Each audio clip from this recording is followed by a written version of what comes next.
Mission Control. We are approaching the planet Europa. Yup, you dollar. There's something here. It's primitive. Alien. Are we authorized to make contact?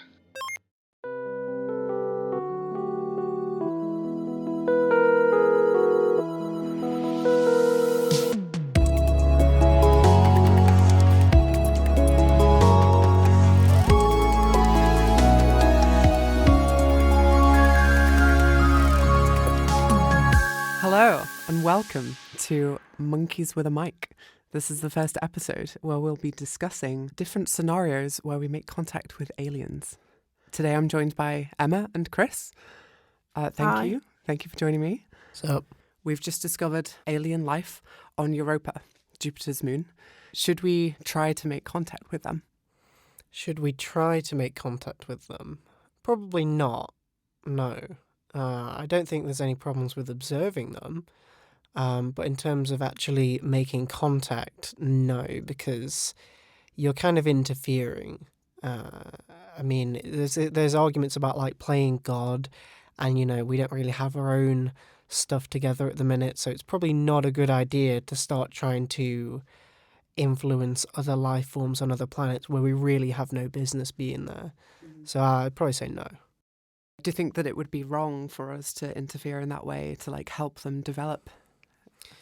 I guess the problem is, how do you define help? I mean, do you mean to guide them to where we're at now? Because we're not doing so great in a lot of aspects.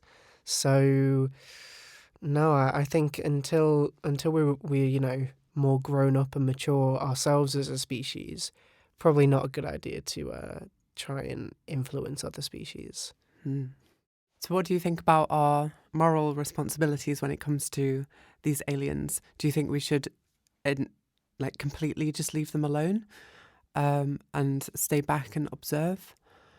Do you think that if they get to a point where they can contact us, how do you think we should act then? It depends on your perspective. I mean, if for whatever reason they seemed like they were going to go extinct, you could make an argument for stepping in there, because although it seems that there should be a lot of life in the universe, it seems really surprisingly scarce. So any life we do encounter, we should see it as very sacred, very precious. So we probably should do something to make sure it doesn't die. If a meteor was going to hit that planet, I think it's fair to divert the meteor. But I don't necessarily think we should do anything in terms of like telling them or influencing how they live, because you should just let nature take its course within reason. I think the only thing is just making sure they don't completely die. Mm-hmm. That's probably the only time I could see it being fair to influence them. I guess that's similar to how we treat animals on Earth and like how we want to protect endangered species and stuff like that. Yeah. I mean, you say that, but we don't really treat Earth life very sacredly, because we do influence Earth life quite heavily. We've, famously responsible for a lot of species going extinct, like the dodo, over-farming it. But experiments on apes and things. But we do influence how animals on this planet develop, not just because they have to live with us, and so, rats are getting bigger because they're eating more calorie-rich food in big cities and things. But also, there's, we're teaching, apes how, sign language and things like that. And so that's going to develop how they think of language over time. If they start to communicate with each other like that, you've imposed a language precedent on them. You've taught them that. They didn't figure that out on their own. So, you can't necessarily argue that it's a natural language anymore, because you've up-jumped them, so to speak. Say in a scenario where where we did decide to make contact with them against what you think is right, how do you think we could go about doing that when there's no real point of reference that we could use?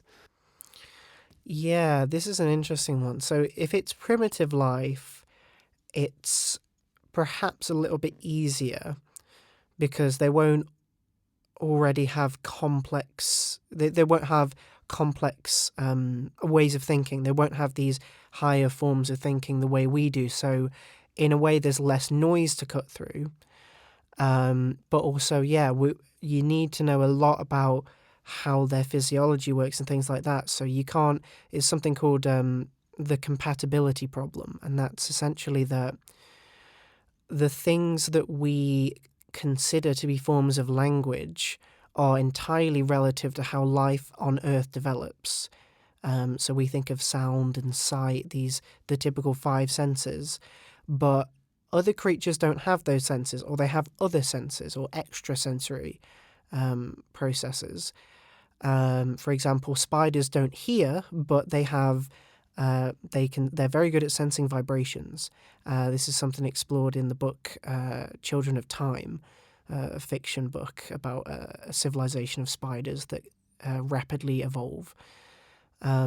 So it's difficult to say. You'd have to know a lot more about their physiology and about the environment in which they live in order to make any claims about how you would go about communicating with them if you were going to. Something else you mentioned was about how in our own timeline we haven't discovered life yet on other planets. That's something that's known as the Fermi paradox. If the universe is so big and so old, where are all the aliens? Yeah, the Fermi paradox is very strange. I mean, something you can rest assured though is that we know that life can develop because it has developed. So even if it's fewer or harder to find than we would expect, it's no real reason to be worried that there isn't life out there. Then, it seems extremely unlikely. I'm not entirely certain, but I think the Fermi paradox just suggests that there should be a lot more life than we've managed to find. But it's not necessarily the case that there's no life. That's really, really improbable, especially because there's so much life on Earth. Everything from microbial life to humans that have started, going into space and things, rapidly evolving in terms of technology. So because there's such an abundance of it here, and because all of the basic components that make up Earth life, like carbon, water, oxygen, these are all very, very common elements that you'll find in most places in the universe. So there'll certainly be life somewhere, it seems. It's just surprising we haven't come across any yet. Scout Team Delta B10 checking in. Over a month observing the Umblang tag species. Their status is industrial. And there's a clear set divide between the class systems. We're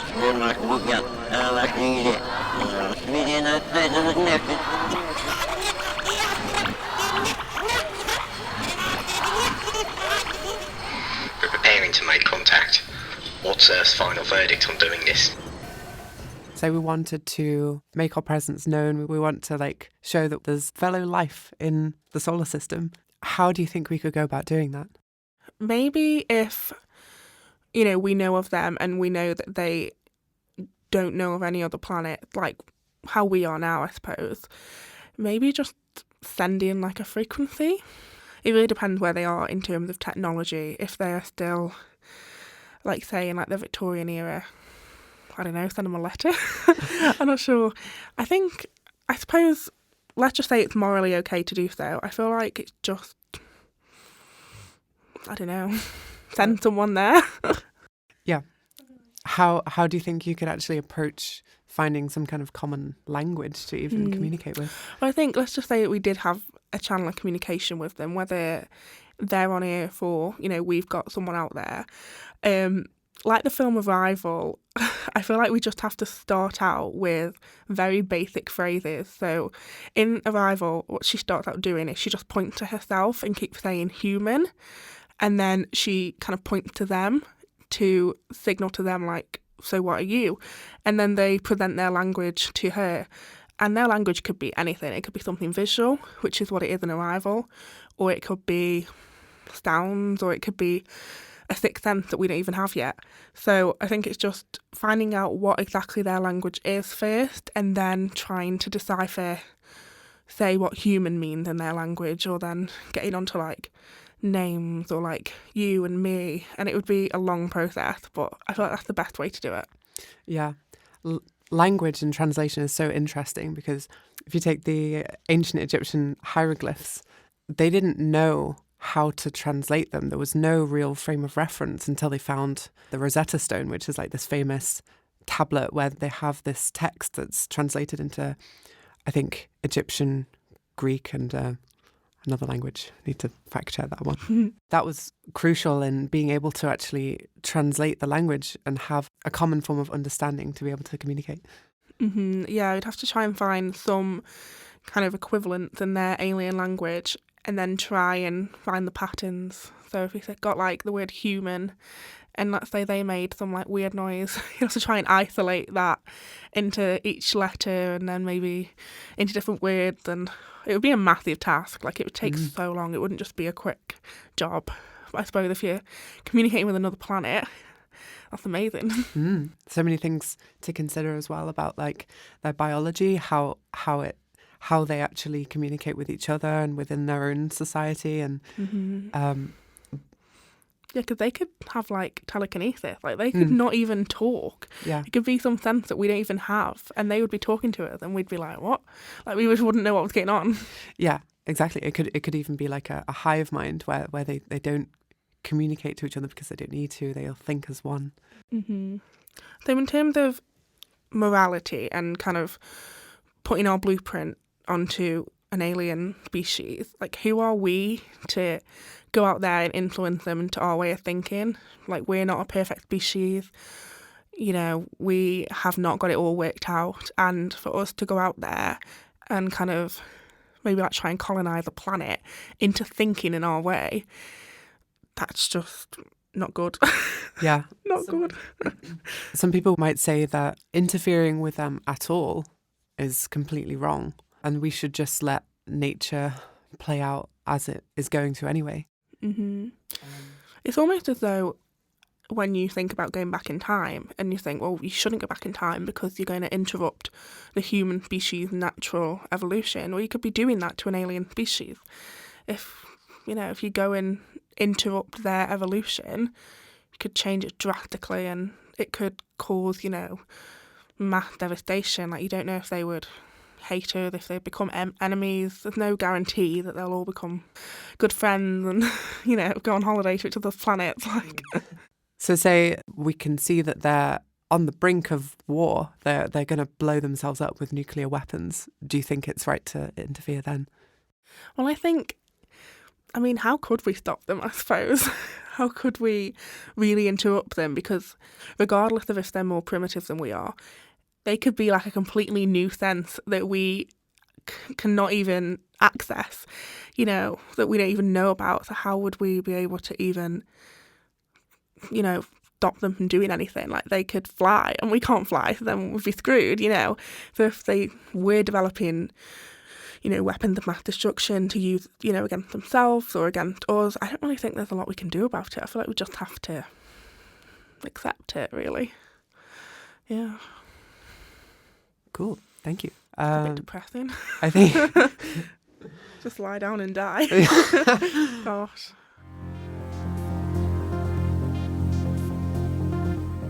Good evening. Welcome to Channel 8 News. We're your hosts, Alex Farrell and Morgan Pierce. On today's programme, we'll talk to the farmer whose border collie talks to cows, are bread packets recyclable at home, and in other news, an alien spaceship has situated itself over Washington DC. It's our current understanding that they're trying to take over the world and are dropping bombs like my trip to the toilet after a jalfrezi. Thank you, Alex. Yes, aliens. I'll tell you what. If we're on iPhone 14, these lads are on iPhone 26, if you catch my drift in saying this. We don't have a space correspondent, so instead, we've got my mate Chris on the line. If they're just dropping bombs, that's clearly just an attempt to kill people. But then again, it depends where they're dropping the bombs, so for example, they could be trying to disarm us for our own benefit. So you could imagine a scenario where they're just destroying or doing something to slow the progression of, say, nuclear weaponry, right? And that you would probably straight away see that as malicious, but actually it could be an attempt to stop us from doing ourselves some harm. The kind of parental invasion, you might say. Yeah, it could be a similar thing to what you were mentioning before about what we could have done for another species, but that could have been interpreted negatively. Yeah, taking away the toys from the child, in a sense. So I think it's always a good idea to start with diplomacy, but unfortunately I'm a bit pessimistic about humanity. Anytime we encounter difference, even within our own species, we become very primal and animalistic and violent. And it seems to take a long time to get over that. There's also a lot of discussion about fairness when it comes to diplomacy. So, for example, if we were to communicate with aliens that have come to this planet, it's inevitably going to be the richest Western countries that are going to make that communication, because the poorer countries just don't have the means to. And so you've got a monopoly on who gets to communicate with those aliens. And there's kind of problems with that for us and for them, because they're only going to see one particular side of us, and arguably that's not our best side at all. Yeah, and how can any one person represent the entirety of humanity? Yeah, exactly. In films, it's always the president of the US, but could you really imagine Donald Trump communicating with aliens? We're screwed. He's going to be like, you've got a ship, but I've got a ship. It's bigger than your ship. It's better than your ship. It's faster, stronger, better. They just nuke us. And then we're dead, yeah. And then we're dead, yeah. So there's definitely a problem there. What do you think about that, Emma? I think definitely try and be diplomatic first and talk to them. But to be honest, I feel like if I heard the news that aliens were coming and they were going to take over the planet, I would just hide, because what else can you do as a human? We really do lack the resources to stop them, to be honest. I don't know what they have, at Area 51, but I doubt there's that much infrastructure in order to stop a big alien attack. But you know what Chris was saying about if we were communicating with aliens, realistically it would all be the rich Western countries that would be communicating. And in Arrival, actually all of the countries start to argue and they all start to cut off communication with each other, and they decide they're just going to blow up the pod because there's a pod in each of these countries. And I feel like as humans that is something that would 100% happen. We would 100% have something like that happen, where the countries would just decide to stop communicating with each other, to do it their way, and you need to come together as a planet to stop aliens. And to be honest, with the state of the world, I don't think that's what would happen. So, yeah, I feel like diplomacy first, but then I'd probably just hide under my bed and, try and pretend. You make a good point, though, about what you see on the news, because depending on who's got, which fingers in which pies is definitely going to dictate how it's presented to you. If the powers that be want, say for example, militaries don't want to lose their nukes, right? And the militaries and the government work together, so they'll probably push this agenda of these aliens are malicious, they're doing terrible things. They're not going to have this kind of liberal kind of academic view of, well, we could actually see this as a positive. You're not going to see that. So fear-mongering is definitely an issue for the general population of how it's presented to you in the media. So there's a very big danger there that even if individually we would choose diplomacy, the way it's presented to us is definitely going to sway how we choose to act. And that's quite a scary thought. Yeah, not to get all conspiracy theorists, but 100% all of the powerful people in the world, like the royal family and royal families of other countries, they have 100% got some little bunker that they can go to if something like this was to happen. And do you think they'll be out here helping, chatting to aliens? No, they'll be in that bunker, they'll be hiding. Say you were in a position of power and Prime Minister Emma. yeah, Prime Minister Emma. You had the choice The military leader is there telling you that we press this button, we found a weakness, we press this button, they're gone. We can destroy them. It'll stop all the destruction on our planet. And then you've got someone else who's saying, no, we can talk to them. We can try to we're making progress with communication, with their language. It's going to take time, but we're starting to be able to communicate with them. Meanwhile, the destruction is still happening. What do you think is right in that situation? I think in an ideal world, it would be great if we could work with them and communicate with them and learn from them. However, I feel like a lot of people, probably myself as well, would hit the button because just the risk of them maybe taking over the planet, taking over humans, it is a lot to take. When you think about it, it's 8 billion people on the world, and it's 8 billion lives that we need to save, and you can't really take that risk. That is if I was Prime Minister. Yeah, I guess we have a responsibility to ourselves in that way. What do you think about that, Chris? Would you press the button? No, definitely not. There's no point pressing the button. Because you see, if you press that button, that doesn't make us... We're still in the same situation, because if we blow up their ship that they've got right now, they're just going to send more. We're sitting ducks because we don't have that kind of technology to escape, right? So really that scenario is just seems to me like diplomacy or die. There's no real choice there, because blowing up one ship is not going to stop the next one and the next one, and they bring bigger and better ships and this kind of thing. And so it's not really a choice, so you might as well pick diplomacy. Yeah, and we don't really know if that is if that is all of them. Like, if we know nothing about them and they're just invading us, we don't know if there's more of them, or if that is just one of them. And there might be a whole network of other aliens out there which will be on our bad side if we blow them up.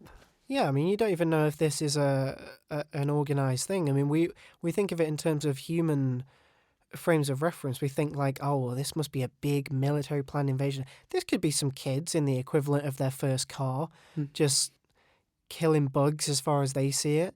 You know, this isn't necessarily a huge species-wide decision. So, again, we like to just kind of label it as like, oh, that entire species wants us dead. But no, you don't know that to be true. We don't know the context. We don't know how advanced they are. Great. Well, I think that concludes our discussion for today. What do you think? Put it in the comments. Let us know. Thank you to Emma and Chris for joining me this week. Do you have any socials or anywhere that anyone can find you? Follow me on Face Diary and Insta Scribble. Perfect. Follow me on Instagram at EmmaLawtonX. Wonderful. Join us next time, where we'll be talking about where our love of music comes from as humans and what would we do without it. Here are some short snippets of episodes to come. Thank you for listening. What is time? Who's to say that we all experience time in the same way? I just can't sleep if I don't have Taylor Swift in my ears, you know. Socrates was profoundly ugly. Actually, I love music.